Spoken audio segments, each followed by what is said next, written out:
YCP హయాంలో ఏపీలో చీకటి రాజ్యాన్ని చూశామని మంత్రి లోకేష్ ఆరోపించారు. బీసీలు మాట్లాడితే దాడులు చేశారని గుర్తు చేశారు.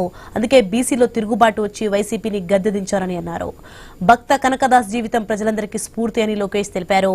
సామాజిక తత్వవేత్తగా, స్వరకర్తగా సమాజ చైతన్యానికి ఆయన ఎంతో కృషి చేశారని పేర్కొన్నారు. తన కీర్తనలు, రచనలతో ఆధ్యాత్మిక విలువలు పెంపొందించారని చెప్పారు. అనంతపురం జిల్లా కళ్యాణదుర్గంలో శ్రీ భక్త కనకదాసు కాంస్య విగ్రహావిష్కరణలో ఆయన పాల్గొన్నారు. ఈ సందర్భంగా పలు అభివృద్ధి కార్యక్రమాలను ప్రారంభించారు. ఉమ్మడి అనంతపురం జిల్లాలకు తెలుగుదేశం పార్టీ అండగా ఉంటుందని చెప్పారు. కురుబలకు కార్పొరేషన్ ఏర్పాటు చేసి 300 కోట్లు ఇచ్చామని పేర్కొన్నారు. వచ్చే 12 నెలల్లో కురుబ భవనాలన్నీ పూర్తి చేసి అందుబాటులోకి తీసుకువస్తామని లోకేష్ స్పష్టం చేశారు.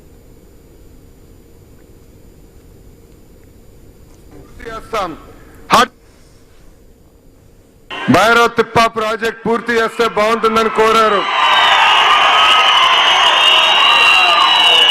భైరవ్ తిప్ప ప్రాజెక్ట్ శంకుస్థాపన చేసింది తెలుగుదేశం పార్టీ, పూర్తి చేసేది కూడా ఒక తెలుగుదేశం పార్టీనే. కరువు ప్రాంతం లాంటి అనంతపూర్ జిల్లాలోనే కార్లు పండించే విధంగా అనేక పరిశ్రమలు మేము తీసుకొచ్చాం.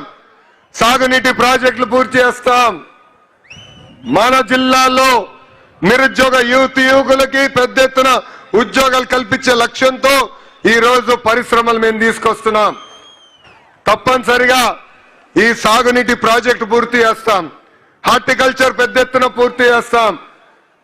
ఆంధ్ర రాష్ట్రంలో తలసరి ఆదాయంలో మన జిల్లా ఇప్పుడు 5వ స్థానంలో ఉంది. అందరం కష్టపడితే రాబోయే 3.5 సంవత్సరాల్లో 3వ స్థానాన్ని కూడా తీసుకెళ్లే బాధ్యత తెలుగుదేశం పార్టీ తీసుకుంటుందని ఈ సభాముఖం మీకు హామీ ఇస్తున్నాం.